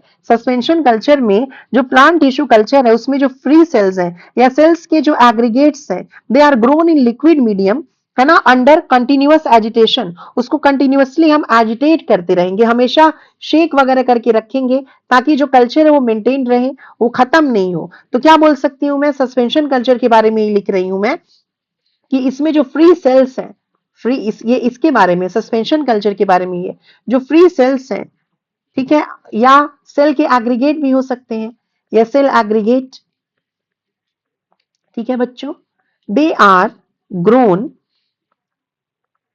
इन liquid nutrient medium. They are grown in liquid nutrient medium. और कैसे हम लोग उसको ग्रो कर रहे हैं? Under continuous agitation. Continuous agitation मतलब शेकिंग। उसको हम कंटिन्यूअसली अगर एजिटेट करेंगे तो क्या फायदा होगा बताओ? उससे क्या होगा? ऑक्सीजन की सप्लाई हमेशा बनी रहेगी और हमेशा जो आपका सेल्स है वो मेंटेन रहेगा, है ना? और जब हमें जरूरत होगी तो हम उसको क्या कर सकते हैं? बेसिकली बाद में यूज कर सकते हैं कैलस बनाने के लिए। इज दिस क्लियर और नॉट? समझ में आया कि नहीं आया? Is this clear? बताओ, ये चीज समझ में आई? इसमें भी हमें स्टेराइल कंडीशंस मेंटेन करना होगा। शेकर, शेकर या इंक्यूबेटर का इस्तेमाल करना पड़ेगा। शेकर या यू कैन से इंक्यूबेटर का इस्तेमाल करना पड़ेगा। इसके लिए भी हमें स्टेराइल या एसेप्टिक कंडीशन, एसेप्टिक कंडीशन मतलब क्या हो गया? कॉन्टेमिनेशन फ्री इन्वायरमेंटल कंडीशन हमें प्रिपेयर करना होगा, ठीक है। प्रॉपर यू कैन से टेम्परेचर देना पड़ेगा, ठीक है, ग्रोथ हार्मोन्स देने पड़ेंगे। इन सब चीजों के लिए भी ये सब चीजें हमें क्या करनी होगी? देनी होगी ताकि वो मेंटेन्ड रहे। Is this clear? अब हम लोग दूसरा कल्चर पढ़ते हैं जो कि इंपॉर्टेंट है एक्चुअली आपके एग्जामिनेशन पॉइंट ऑफ व्यू से, जिसको हम क्या बोल रहे हैं? Callus culture. तो चलिए यहाँ पे लिख देती हूँ मैं कैलस, कैलस कल्चर कैसे कर रहे हैं एक्चुअली में, है ना? कैलस के बारे में मैं यहाँ लिख दे रही हूँ क्योंकि यहाँ पे मैं और भी चीजें लिखूंगी बाद में चलकर। कैलस के बारे में मैं यहाँ लिख दे रही हूँ। कैलस अभी आपको समझ में आ गया कि कैलस क्या होता है? कैलस क्या है? It is mass of undifferentiated cell. तो कैलस कल्चर जो है वो किस प्रकार से कर रहे हैं उसके बारे में क्या हम लोग बात करेंगे। अब हम लोग देखिए उसमें क्या है कि एक फ्लास्क हम लोग ले लिए, ठीक है, एक फ्लास्क ले लिए। अब इसमें क्या होता है? इसमें हम लोग क्या देंगे? बेसिकली इसमें हम लोग क्या देंगे? न्यूट्रिएंट्स देंगे। जो भी हमारा यू कैन से न्यूट्रिएंट्स है, सुक्रोज वगैरह है ना। उसके बाद से फाइटो हॉर्मोन्स देंगे, ऑक्सिन है ना, साइटोकाइनिन, वो हम लोग देंगे इसमें। टेम्परेचर रेगुलेट करेंगे और इसमें थोड़ा सा अगार यूज करेंगे। अगार से क्या होगा कि ये जो आपका न्यूट्रिएंट्स वगैरह सारा चीज जो है वो सॉलिडिफाई हो जाएगा। समझ में आया कि नहीं? वो थोड़ा सा सॉलिडिफाई हो जाएगा, जम जाएगा। सॉली ओहो डिफाई, अब स्पेलिंग सही है, यस, वो सॉलिडिफाई हो गया। यस और नो? अब क्या करेंगे इसमें, अब हम लोग क्या करेंगे इस फ्लास्क में, है ना, जो चीजें हम लोगों ने दी हैं, अब इसमें हम लोग क्या करेंगे, ट्रांसफर करेंगे किसको, एक्स प्लांट को। We will transfer the explant over here, है ना। ये जो न्यूट्रिएंट्स दिए इसमें हम लोगों ने टेम्परेचर रेगुलेट किया है, पीएच रेगुलेट किया है, हॉर्मोन्स दिए हैं, ऑक्सिन और यू कैन से साइटोकाइनिन, है ना। उसके बाद से हम लोग क्या करेंगे, इसको एक्स प्लांट देंगे, एक्स प्लांट का इसमें ट्रांसफर करेंगे। एक्स प्लांट क्या है, any part of the plant, है ना, जो कि क्या करेगा, कंप्लीट ऑर्गेनिज्म में यू कैन से कन्वर्ट कर देगा किसको, बेसिकली एक्स प्लांट जो है it can be converted into a complete plant. Yes और नो? अब इसको क्या करेंगे, 14 या अप्रोक्सीमेटली 15 डेज के लिए, यानी कि 2 वीक्स के लिए क्या करेंगे, हम इसको डार्कनेस में रखेंगे। कहाँ रखेंगे, डार्कनेस में रखेंगे, लाइट में नहीं रखेंगे, है ना। टेम्परेचर कितना हम लोग दे रहे हैं, अभी मैंने जस्ट बताया था 25 डिग्री सेल्सियस का टेम्परेचर हम लोग दे रहे हैं, है ना। हॉर्मोन्स दे रहे हैं हम लोग, हॉर्मोन्स में क्या क्या हम लोग दे रहे हैं, ऑक्सिन दे रहे हैं जो कि शूट का डेवलपमेंट करवाता है, नो सॉरी, रूट का डेवलपमेंट करवाता है, और साइटोकाइनिन दे रहे हैं जो कि शूट का डेवलपमेंट करवाता है। आप लोग ये सब पढ़े होंगे 11th के पोर्शन में। यस और नो? अब क्या होगा ना कि इसके अंदर ये जो फ्लास्क है इसके अंदर फॉर्मेशन हो जाएगा किसका, कैलस का। यहाँ पे क्या बन गया आपका, कैलस। कैलस क्या है, इट इज एक्चुअली व्हाट, मैंने बहुत बार बताया आपको। तो कैलस जो है it is the mass of undifferentiated cell, undifferentiated cell का मास बन गया, कैलस बन गया। समझ में आया कि नहीं आया, इज दिस क्लियर? अब यहां पे क्या होगा कि ये जो कैलस है ना, जब कैलस बन गया तो अब हम लोग क्या करेंगे बताइए। अब हम लोग इसको क्या करेंगे, कैलस बनने के बाद अब हम फिर से इसको ट्रीट करेंगे किससे, हार्मोन से। अब हम इसमें फिर से हार्मोन्स देंगे, जैसे साइटोकाइनिन नाम का हार्मोन दिए, तो साइटोकाइनिन से क्या हो जाएगा, जो शूट है, शूट डेवलप हो जाएगा, शूट डेवलप्स। समझ में आया, ये जो प्लांट है इसका शूट डेवलप हो जाएगा। जैसे मान लीजिए ये जो है ये शूट डेवलप हो गया। अब उसके बाद से क्या देंगे हम, जब शूट डेवलप हो जाएगा तो हम लोग ऑक्सिन ऐड करेंगे, ऑक्सिन जो है इसका एडिशन करेंगे। ऑक्सिन के एडिशन की वजह से क्या होगा, बेसिकली जो आपका एडवेंटिशियस रूट्स है ना, एडवेंटिशियस रूट्स डेवलप हो जाएगा, एडवेंटिशियस रूट डेवलप्स। यस और नो, एडवेंटेशियस रूट डेवलप हो गया। अब उसके बाद से क्या होगा, जब रूट शूट सब डेवलप हो गया, इससे क्या होगा, हम लोग कई सारे जो प्लांट्स हैं, ठीक है, कई सारे जो प्लांट्स हैं उसको हम लोग क्या करेंगे, निकाल लेंगे, एक्सट्रैक्ट कर लेंगे। ये क्या हो गया, ये जो प्लांट्स बने, ये जो प्लांट्स बने ये क्या है, they are the somaclones. ये जो प्लांट्स बने बाबू ये क्या है, they are the somaclones. कौन से प्रोसेस से बन रहे हैं, माइटोसिस प्रोसेस से, ठीक है। और ये जो मतलब माइटोसिस तो आपका सेल डिवीजन वाला प्रोसेस है, अदरवाइज ये जो प्रोसेस है जिससे सोमा क्लोन्स बन रहे हैं उस प्रोसेस को क्या बोलेंगे हम, माइक्रो प्रोपागेशन। उस प्रोसेस को क्या बोलेंगे हम, micropropagation. Any doubt, tell me, इस चीज को समझने में कोई डाउट है आपको, क्या बोला मैंने, मैं फिर से समझा देती हूँ आपको, इज दिस क्लियर और नॉट, क्या बोल रही हूं मैं। देखो, कैलस कल्चर के बारे में हम बात कर रहे थे कि हम लोग एक फ्लास्क लेंगे, उसमें न्यूट्रिएंट्स देंगे, सुक्रोज दे सकते हैं, micro nutrients, macro nutrients, hormones they सकते हैं, अगार दे सकते हैं ताकि वो सॉलिडिफाई हो जाए। अब उसी बीकर में, फ्लास्क में एक्सप्लांट ट्रांसफर कर देंगे। उसके बाद से 2 वीक के लिए, 14 डेज के लिए डार्कनेस उसमें रख देंगे। टेम्परेचर हम लोग 25 डिग्री सेल्सियस का देंगे, रूम टेम्परेचर। हार्मोन्स यूज करेंगे तो क्या बन जाएगा, कैलस। कैलस क्या है, सेल्स का लोथड़ा जिसमें डिफरेंशिएशन नहीं हुआ है, अनडिफरेंशिएटेड है। ये कैलस में जब हम लोग सबसे पहले साइटोकाइनिन का एडिशन करेंगे, तो साइटोकाइनिन का एडिशन करेंगे तो क्या चीज का डेवलपमेंट हो जाएगा, शूट जो है वो डेवलप हो जाएगा। और उसके बाद से हम इसमें क्या यू कैन से ऐड कर देंगे, बताओ। उसके बाद से सेकंड में हम लोग क्या ऐड कर देंगे, पहले हम लोग साइटोकाइनिन ऐड किए, दूसरा हम ऑक्सिन ऐड करेंगे तो एडवेंटिशियस रूट डेवलप हो जाएगा। तो ये जो प्लांट्स बने, है ना, उसको हम क्या बोल रहे हैं, we are calling the plants, these are somaclones. ये जो प्लांटलेट्स हैं ये क्या है, सोमा क्लोन्स है। क्या सोमा क्लोन्स जो है वो जेनेटिकली आइडेंटिकल है, आप बोलोगे हाँ। क्या ये माइटोसिस प्रोसेस से बने हैं, आप बोलोगे हाँ। क्या इस प्रोसेस को बनाने के प्रोसेस को, है ना, हम माइक्रो प्रोपागेशन बोलेंगे, आप बोलोगे हाँ। हाँ हाँ, समझ में आया कि नहीं बच्चों? इज दिस क्लियर और नॉट? बताओ ये चीजें समझ में आ गई कि नहीं आ गई? इसमें कोई डाउट है आपको? बताओ, इसमें कोई डाउट है? हम्म, इसमें कोई डाउट है ना, है कि नहीं है? बताइए। अब नहीं होगा इसमें doubt I guess. Is this clear और नॉट क्लियर? टेल मी, इसमें डाउट नहीं होना चाहिए आप लोगों को। अब देखो यहाँ पे कुछ चीजें मुझे और एक्चुअली आपको बतानी है। जो एक्स प्लांट होता है ना, ठीक है, एक्स प्लांट जो होता है, कहाँ गया? हम्म, चलो यहीं पे बता देती हूँ। एक्स प्लांट, कुछ चीजें मैं लिख के लाई थी ये सोच के कि जगह बच जाएगी, लेकिन जगह नहीं, जगह मेरे को कम पड़ रही है, लेकिन ठीक है मैं उसको इरेज करके बाद में सही कर लूंगी। अब एक्स प्लांट जो होता है, ठीक है, एक्स प्लस के बेसिस पे, है ना, एक्स प्लांट के क्या बेसिस पे बेसिकली 3 टाइप्स के टिश्यू कल्चर हो सकते हैं।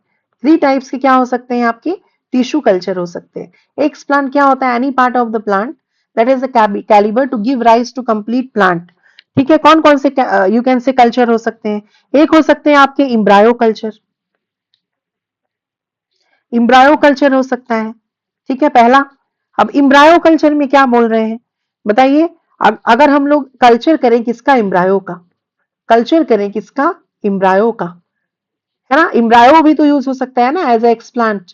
तो अगर हम लोग embryo is used as explant, समझ समझ में आया क्यों हम लोग इम्ब्रायो को यूज कर रहे हैं एज एक्सप्लांट? मान लीजिए इस इम्ब्रायो में सफिशिएंट अमाउंट ऑफ फूड नहीं है ना, कि वो पूरा का पूरा प्लांट बना सके, तो हम लोग इसका क्या करेंगे? कल्चर करेंगे इम्ब्रायो का। इसमें क्या है? इनसफिशिएंट फूड है, समझ में आया कि नहीं?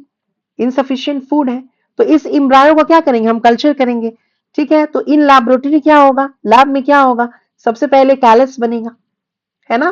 कैलस कैसे बनेगा? सुटेबल कंडीशंस देंगे, और उसके बाद से क्या हो जाएगा? आपका प्लांट बन जाएगा। समझ में आया? तो एक तो आपका हो सकता है इम्ब्रायो कल्चर, यानी कि अगर इम्ब्रायो को ही हम लोग यूज करें, use of embryo as explant. Explant में जो है हम लोग क्या इस्तेमाल कर रहे हैं? इम्ब्रायो। उसके अलावा सबसे जो बेसिक है, वेरी वेरी इंपॉर्टेंट, ये बार बार नीट में क्वेश्चन आ सकता है, ये हो सकता है आपका मेरी स्टेम कल्चर। समझ में आया? नेक्स्ट आपका जो कल्चर है दैट इज नोन एज मेरी स्टेम कल्चर। मेरिस्टेम कल्चर का मतलब क्या हो गया? मेरिस्टेमेटिक टिश्यू का इस्तेमाल कर रहे हैं हम। मेरिस्टेमेटिक टिश्यू मतलब क्या होता है? एक्टिवली डिवाइडिंग, है ना। मेरिस्टेम मतलब क्या हो गया? Actively dividing cells. मेरिस्टेम में क्या होता है? एक्टिवली डिवाइडिंग सेल्स होते हैं, और जो एक्टिवली डिवाइडिंग सेल्स होते हैं बाबू, वो क्या होते हैं? वायरस इन्फेक्शन फ्री होते हैं। They are free from the virus infection. समझ में आया कि नहीं? They are free from viral infection या वायरस इन्फेक्शन। समझ में आया कि नहीं? ये वायरस के इन्फेक्शन से फ्री होते हैं। तो इफ यू, क्वेश्चन बार बार नीट में आया हुआ भी है कि if a person wants to develop a plant which is virus free, तो उसको क्या यूज करेगा? वो कौन सा कल्चर यूज करेगा? वो यूज करेगा एपिकल या एक्सिलरी मेरिस्टेम कल्चर। समझ में आया कि नहीं? इसमें कौन सा हम लोग you can say as a meristem use कर सकते हैं? बताइए इसमें हम लोग क्या यूज कर सकते हैं एज अ? तो हम यहाँ पर बर्ड बर्ड का इस्तेमाल कर सकते हैं, एपिकल और एक्सिलरी बर्ड। एपिकल या एक्सिलरी बर्ड का इस्तेमाल कर सकते हैं। समझ में आया कि नहीं? तो ये बहुत बहुत इंपॉर्टेंट क्वेश्चन है। क्वेश्चन आ सकता है आपसे कि अगर कोई और आदमी है ना, या कोई मतलब चाहता है कि वो वायरल से फ्री इन्फेक्शन, यानी कि यू कैन से ऐसा प्लांट ग्रो करे which is free from any viral infection, तो कौन सा कल्चर का इस्तेमाल करेगा? आप बोलोगे मेरिस्टेम कल्चर का इस्तेमाल करेगा। कौन सा मेरिस्टेम यूज करेगा? उसमें क्या यूज कर सकता है? उसमें वो यूज कर सकता है एक्सिलरी या एपिकल बर्ड, कुछ भी बच्चों यूज कर सकता है। इज दिस क्लियर और नॉट? समझ में आया कि नहीं आया? यस yes, और ये किया भी गया है कई लोगों के लिए, है ना। आपकी बुक में लिखा भी है, जैसे टोमेटो के लिए किया गया है ना। देखो यहाँ पे लिखा होगा, हम्म, देखो बनाना शुगर कैन, देखो यहाँ लिखा है ना, देखिए दिख रहा है कि नहीं? बनाना शुगर केन पोटैटो, ठीक है। बनाना शुगर केन पोटैटो के लिए किया भी गया है, तो ये भी हम लोग लिख सकते हैं यहाँ पे। Is this clear? तो बनाना शुगर केन पोटैटो, इनके लिए किया भी गया है। इज दिस क्लियर और नॉट क्लियर? समझ में आया कि नहीं आया? तो ये आपका क्या हो जाएगा? बेसिकली आपका मेरिस्टेम कल्चर हो गया। तो एक इम्ब्रायो कल्चर है जिसमें हम लोग एम्ब्रायो को as you can say explant use करें। एक मेरिस्टेम कल्चर है जिसमें हम एपिकल या axillary you can say meristem को यूज कर रहे हैं क्या, एज एक्सप्लांट, है ना, they are used as explant. और थर्ड में हम लोग क्या यूज कर सकते हैं, we can use pollen grains, है ना, pollen grains can be used as explant. तो हैप्लॉइड कल्चर में क्या हो रहा है ना बच्चों कि pollen grains are used as explant. समझ में आया कि नहीं, पॉलिन ग्रेन्स जो है, पॉलिन ग्रेन्स कैसे होते हैं बताओ, they are haploid in nature ना, यस और no, they are haploid in nature. तो pollen grains used as explant, is this clear और नॉट, पॉलिन ग्रेन जो है वो यूज कर रहे हैं हम लोग एक्सप्लांट के रूप में। तो उस हिसाब से तीन प्रकार के आपके कल्चर हो सकते हैं, एक हो सकता है आपका एम्ब्रायो कल्चर, ठीक है, उसके बाद से हो सकता है आपका मेरिस्टेम कल्चर, और एक हो सकता है आपका haploid culture. Is this clear और नॉट क्लियर, टेल मी, ये बातें समझ में आ गई कि नहीं आ गई, है ना, ये बातें समझ में आ गई। अच्छा, एक और चीज मुझे आप लोगों को बतानी थी जो कि हो सकता है कि एग्जाम में पूछा जाए, कोई नहीं जानता कि क्या नहीं, मतलब पूछा जाता, क्योंकि आजकल साइंटिस्ट वगैरह भी पूछे जाते हैं। हालांकि ये एनसीईआरटी नहीं कह रही है, लेकिन मैं आपको लिखवा दे रही हूँ। देखो बच्चों, हम लोग प्लांट के बारे में पढ़ रहे हैं, तो हमें पता होना चाहिए कि who is actually the recognised as the father of plant tissue culture, who is recognised as father of plant tissue culture, plant tissue culture के कौन फादर है, who is recognised as father of plant tissue culture. तो plant tissue culture के father होते हैं जी हैबरलैंड्स। समझ में आया कि नहीं, है ना, जी हैबरलैंड जो है उन्होंने ही एक्चुअली दिया था 1902 में माइक्रो प्रोपागेशन का कॉन्सेप्ट। समझ में आया कि नहीं, माइक्रो प्रोपागेशन का कॉन्सेप्ट दिया था, माइक्रो प्रोपागेशन का कॉन्सेप्ट दिया था। तो ये आपको एटलीस्ट पता होना चाहिए। इज दिस क्लियर और नॉट, ये चीजें आपको थोड़ी थोड़ी चीजें जो है वो आपको जरूर पता रखनी चाहिए, है ना। हालांकि एनसीईआरटी इसको नहीं बोल रही है, but you should know, you should have that knowledge. तो इतनी बातें समझ में आ गई कि नहीं आ गई आपको। तो एक्सप्लांट के आधार पे आपने देखा तीन प्रकार के कल्चर्स हैं, है ना, ठीक है। और अब हम लोग पढ़ लेते हैं एक और important topic, that is known as somatic hybridisation. ठीक है, एक और टॉपिक हम लोग पढ़ेंगे जिसको क्या बोलेंगे बच्चों, सोमैटिक हाइब्रिडाइजेशन। बहुत इजीली आप समझ में आ जाएगा आपको। देखो कहाँ गया जी, ये रहा, देखो सोमैटिक हाइब्रिडाइजेशन, पेन ही नहीं मिल रहा था मेरा। Somatic hybridisation, understood. Somatic hybridisation क्या होता है बताओ, सोमैटिक हाइब्रिडेशन मतलब क्या हो गया, हाइब्रिड मतलब आपको समझ में आ गया होगा ना।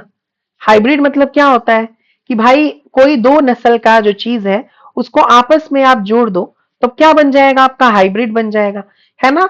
और सोमैटिक मतलब क्या हो रहा है यहाँ पे कि हम लोग यहाँ पे मियोसिस वगैरह का सहारा नहीं ले रहे हैं, है ना। यहाँ पे ऐसा नहीं कि हम लोग मियोसिस या रिडक्शनल डिवीजन का यूज कर रहे हैं, हम लोग हाइब्रिड बना रहे हैं। जैसे एक इसमें सबसे बेस्ट एग्जांपल होता है पोमैटो, आप लोगों ने कभी नाम सुना होगा पोमैटो का। पोमैटो में पोटैटो भी है और टोमेटो भी है, समझ में आया कि नहीं। तो इसमें सोमैटिक हाइब्रिडेशन पहले क्या है, what should be the definition of somatic hybridisation, वो मैं आपको बता देती हूँ, फिर मैं आपको समझाऊंगी भी। ये एक टेक्निक है, एक टेक्नोलॉजी है, इट इज अ टेक्निक। कौन सा टेक्निक है, इन विच प्रोटोप्लास्ट, प्रोटोप्लास्ट क्या होता है बताइए, प्रोटोप्लास्ट क्या होता है, सेल माइनस सेल वॉल, है ना। सेल वॉल अगर निकाल दो अगर सेल से प्लांट्स के, तो उसको क्या बोल रहे हैं, प्रोटोप्लास्ट बोल रहे हैं। समझ में आया, तो technique in which protoplast of two different plants, दो अलग अलग प्लांट्स की प्रोटोप्लास्ट को हम लोग क्या कर रहे हैं, फ्यूज कर रहे हैं। समझ में आया कि नहीं, कैसे फ्यूज कर अभी समझाऊंगी, ठीक। टू फॉर्म अ हाइब्रिड, उससे क्या बन रहा है हमें, hybrid, to form a hybrid cell. समझ में आया कि नहीं, उससे हम क्या बना रहे हैं, एक हाइब्रिड सेल बनाएंगे, और हाइब्रिड सेल से फर्दर क्या होगा, एक हाइब्रिड प्लांट बन जाएगा। इज दिस क्लियर और नॉट। सोमैटिक हाइब्रिडेशन एक ऐसा टेक्निक है जिसमें हम प्रोटोप्लास्टिक फ्यूजन करते हैं, प्रोटोप्लास्ट का फ्यूजन करते हैं। कैसे प्रोटोप्लास्ट का फ्यूजन करते हैं बताओ, तो हम लोग यूज करेंगे इसमें किसी चीज मतलब कुछ चीज, अरे मैं क्यों नहीं बोल पा रही हूँ, कुछ किसी चीजों का यूज करेंगे, जैसे सोडियम नाइट्रेट का यूज कर सकते हैं, देन पॉलीइथाइलिन ग्लाइकोल का यूज कर सकते हैं फ्यूजन के लिए, किसको, प्रोटोप्लास्ट के फ्यूजन के लिए। और उसी प्रोसेस को क्या बोलेंगे हम, सोमैटिक हाइब्रिडेशन। जैसे मान लीजिए एक प्रकार से एक तरफ है आपका पोटैटो, ठीक है, और दूसरी तरफ आपका हो गया टोमेटो, ठीक। अब क्या हो रहा है यहाँ पे, बेसिकली इन दोनों के आपके सेल्स हैं, है ना। ये मान लो उसका सेल है पोटैटो का, ये जो है सेल है आपका किसका, टोमेटो का। अब इसके बाहर क्या है, this is the cell wall. इसके बाहर क्या होगा भाई, प्लांट का सेल है ना, तो सेल के बाहर क्या होगा, this is the cell wall. Cell wall, cell wall, इन दोनों का सेल वॉल है ये। अब सेल वॉल का पहले हमें क्या करना होगा, यू कैन से डाइजेशन करना होगा। Cell plant cell wall digestion करने के लिए हम क्या यूज, इंजाइम यूज करते हैं, है ना। इसके लाइसिस के लिए, प्लांट के सेल वॉल के लाइसिस के लिए हम क्या यूज करें, कौन सा इंजाइम यूज करें, lysis should be the proper word actually, है ना। ब्रेक डाउन या यू कैन से लाइसिस हम लोग कर रहे हैं किसका, प्लांट के सेल वॉल का। तो उसके लिए, उसके लाइसिस के लिए हम कौन सा इस्तेमाल करेंगे इंजाइम, बताओ, सेल्यूलेज इंजाइम यूज करेंगे ना, क्योंकि जो प्लांट का जो सेल वॉल है it is made up of cellulose, तो हम लोग यूज करेंगे cellulase enzyme. Hemi cellulase enzyme भी यूज कर सकते हैं। तो सेल्यूलेज इंजाइम से क्या होगा, ये जो सेल वॉल है इसका वो डाइजेस्ट हो जाएगा। समझ में आया कि नहीं। अब क्या हुआ, देखो अब यहाँ पे ये पोटैटो है, पोटैटो का जो है अगर सेल वॉल हट गया तो cell without the cell wall will be what, protoplast. तो यहाँ पे ये देखिए, ये आपका हो गया पोटैटो और ये हो गया आपका क्या, टोमेटो। ये पोटैटो और टोमेटो का क्या है, कौन सा स्ट्रक्चर है, ये स्ट्रक्चर को क्या बोल रहे हैं हम, प्रोटोप्लास्ट बोल रहे हैं। क्या बोल रहे हैं बच्चों, इस स्ट्रक्चर को प्रोटोप्लास्ट बोल रहे हैं। इज इज क्लियर और नॉट, इसको हम क्या बोल रहे हैं, प्रोटोप्लास्ट बोल रहे हैं। यस अब क्या करेंगे हम लोग, इस इन दोनों के प्रोटोप्लास्ट का हम फ्यूजन करेंगे। इन दोनों के प्रोटोप्लास्ट का हम क्या करेंगे, फ्यूजन करेंगे। और फ्यूजन के लिए हम लोग यूज कर सकते हैं सोडियम नाइट्रेट का, है ना, सोडियम नाइट्रेट का इस्तेमाल कर सकते हैं प्रोटोप्लास्टिक फ्यूजन में, या फिर हम लोग यूज कर सकते हैं पेग का। What is peg, it is an enzyme, polyethylene glycol, polyethylene glycol, yes और नो, इनका इस्तेमाल हम लोग कर सकते हैं। यस अब जब प्रोटोप्लास्टिक फ्यूजन हो गया तो क्या हो जाएगा आपका, फिर से जो सेल है वो बन जाएगा। यस सेल जो है दोनों का बना, तो यहाँ पे ये जो स्ट्रक्चर बना, ये जो सेल आपका बना, ये जो सेल बना आपका, ये कैसा सेल है, this is the hybrid cell. ये कैसा सेल है, ये हाइब्रिड सेल है। इसका फिर से हम क्या करेंगे, इस हाइब्रिड सेल का टिश्यू कल्चर करेंगे। समझ में आ रहा है, इस हाइब्रिड सेल का क्या करेंगे, टिश्यू कल्चर करेंगे।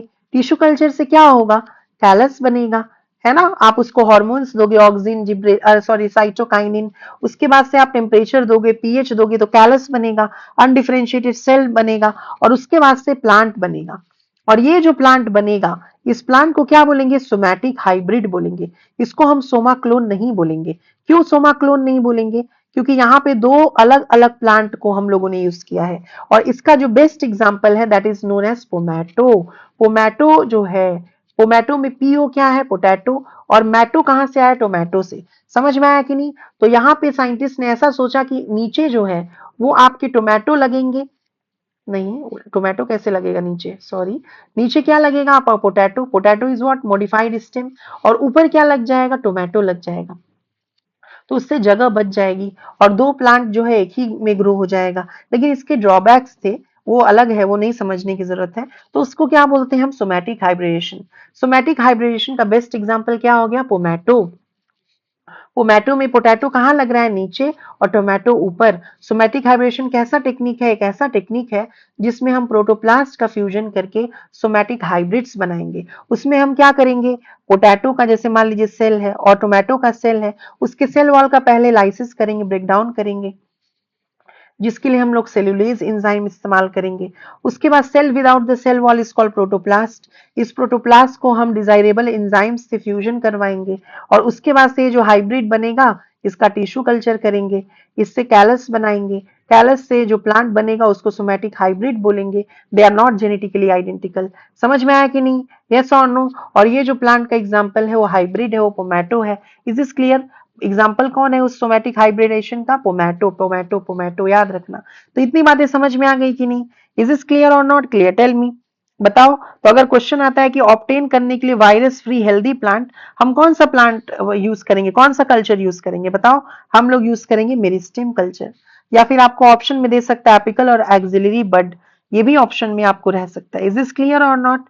हैप्लॉइड प्लांट कल्चर आपको कहां से मिलेगा, तो आपको पॉलिन ग्रेन से मिलेगा। समझ में आया कि नहीं? उसके बाद से आपको एम्ब्रायो कल्चर जो है उसमें क्या यूज कर रहे हो, एक्सप्लांट के रूप में एम्ब्रायो यूज कर रहे हैं। इज दिस क्लियर और नॉट? अब चलो हम लोग थोड़ा सा बुक पढ़ते हैं, अरे ये मतलब एनसीईआरटी की रीडिंग करते हैं जहां से नहीं किए थे। ठीक है, तो यहां से करते हैं अब। चलो, okay, what does this tissue culture mean? अब समझ में आ गया होगा टिश्यू कल्चर का क्या मतलब है। It was learn by scientist during 1950s that whole plant could be regenerated from explant. पहले तो 1902 में इसका कॉन्सेप्ट आया, लेकिन 1950s में आपके और भी यू कैन से साइंटिस्ट लोग आए, मिलर वगैरह और भी साइंटिस्ट आए, जिन्होंने एक्स प्लांट के कॉन्सेप्ट के बारे में बताया। देखो एक्स प्लांट क्या है, any part of a plant taken out and grown in a test tube under sterile condition. Sterile condition का मतलब क्या हो गया, aseptic condition, microbial free condition, in special nutrient media जिसमें सुक्रोज होगा, वाइटामिन होगी, मैक्रोन्यूट्रिएंट्स, माइक्रोन्यूट्रिएंट्स सब कुछ होंगे। This capability to generate a whole plant from any cell or explant is called totipotency. Yes or no? मैंने बता दिया. You will learn how to accomplish this in higher classes. It is important to stress here that the nutrient medium must provide a carbon source such as sucrose and also inorganic salts. बता दिया मैंने आपको. Vitamins, amino acids and growth regulators like auxin and cytokinins. Auxin क्या करता है, root का development करवाता है, एडवेंटिशियस रूट का बेसिकली, और साइटोकाइनिन जो है ये क्या करवाता है, शूट का डेवलपमेंट करवाता है। By application of these methods it is possible to achieve propagation of large number of plant in very short duration. तो बहुत कम समय में हमें बहुत सारा प्लांट्स जो है वो मिल सकता है। तो ये जो पॉपुलेशन बढ़ रही है ना, इस समस्या से हम बहुत हद तक बच सकते हैं। This method of producing thousands of plant through tissue culture is called micro propagation, और ये जेनेटिकली आइडेंटिकल्स है। Each of these plant will be genetically identical to the original plant from which they were grown. They are soma clones. Yes or no? वो क्या है, soma clones है। soma clone mitosis से बन रहे हैं, micro propagation से बन रहे हैं, जेनेटिकली आइडेंटिकल है। Many important food plants like tomato, banana, apple, etc. have been produced on commercial scale using this method. Try to visit a tissue culture laboratory with your teacher to better understand and appreciate the process. है ना? आप लोग बताना, हम लोग चलेंगे साथ। ठीक है, चलो अब आगे पढ़ते हैं। Another important application of this method is the recovery of healthy plant from disease plant. Yes, अगर disease plant से, जैसे कोई plant है लेकिन आप चाहते हो कि यही सेम टू सेम plant जो है ग्रो हो, है ना, बहुत अच्छा प्लांट था, बहुत अच्छा प्लांट था, आप चाहते हो कि वैसा ही प्लांट जो है ना बहुत सारा ग्रो हो, उसके बहुत सारे जो है वो क्लोन्स बने, तो लेकिन उस प्लांट में ना बीमारी लग गई, तो आप क्या करोगे, अब पूरा का पूरा प्लांट तो बीमार नहीं होगा, तो उस प्लांट के मेरिस्टेमेटिक पार्ट को आप यूज करोगे, जो एक्टिवली डिवाइडिंग होंगे, है ना, वो वायरस इन्फेक्टेड नहीं होते हैं, वो डिजीज्ड नहीं होते हैं, उससे क्या कर सकते हो आप, हेल्दी प्लांट बना सकते हो। वो वही प्लांट बनेगा, सेम टू सेम वही प्लांट बनेगा, उसी का क्लोन बनेगा, जेनेटिकली आइडेंटिकल बनेगा, और उसमें बीमारी भी नहीं होगी। समझ में आया कि नहीं? Even if the plant is infected with the virus, the meristem, very very important question, NEET में आया हुआ क्वेश्चन है, apical and axillary is free of virus. समझ में आया कि नहीं? मैंने जस्ट बताया कि जो मेरिस्टेम है वो वायरस से फ्री होता है, उसमें वायरस नहीं लगी होती है। समझ में आया कि नहीं? 2006 में आया था ये, ठीक है, जो AIPMT का एग्जाम हुआ था 2006 में आया हुआ है question. Hence one can remove the meristem and grow it in vitro, यानी लैबोरेटरी में मेरिस्टेम को निकालो, उसको एज ए एक्सप्लांट यूज करो, और इन विट्रो यानी लैबोरेटरी कंडीशन में उसको ग्रो करवाइए to obtain virus free plant. तो मेरिस्टेम का इस्तेमाल करके, एपिकल एंड एक्सिलरी बड का इस्तेमाल करके you can make virus free plant, which is very very important question. Scientist have succeeded in culturing meristem of banana, sugar cane and potato. ठीक है, ये आपको याद रखने की जरूरत है। मैंने यही लिखा था ना, मेरिस्टेम में इन्हीं का एग्जाम्पल लिखा था ना, कुछ और नहीं ना लिख दिया। बनाना, शुगर कैन एंड पोटैटो लिखा है कि नहीं? अच्छा, बनाना, शुगर केन और पोटैटो यही लिखा है, ठीक है। चलिए, कहाँ गए, कहाँ पहुंचे हम लोग? Scientists have even isolated single cells from plant and after digesting their cell wall have been able to isolate naked protoplast, है ना, सेल में से अगर आप सेल वॉल को निकाल दोगे तो उसे हम प्रोटोप्लास्ट बोलते हैं।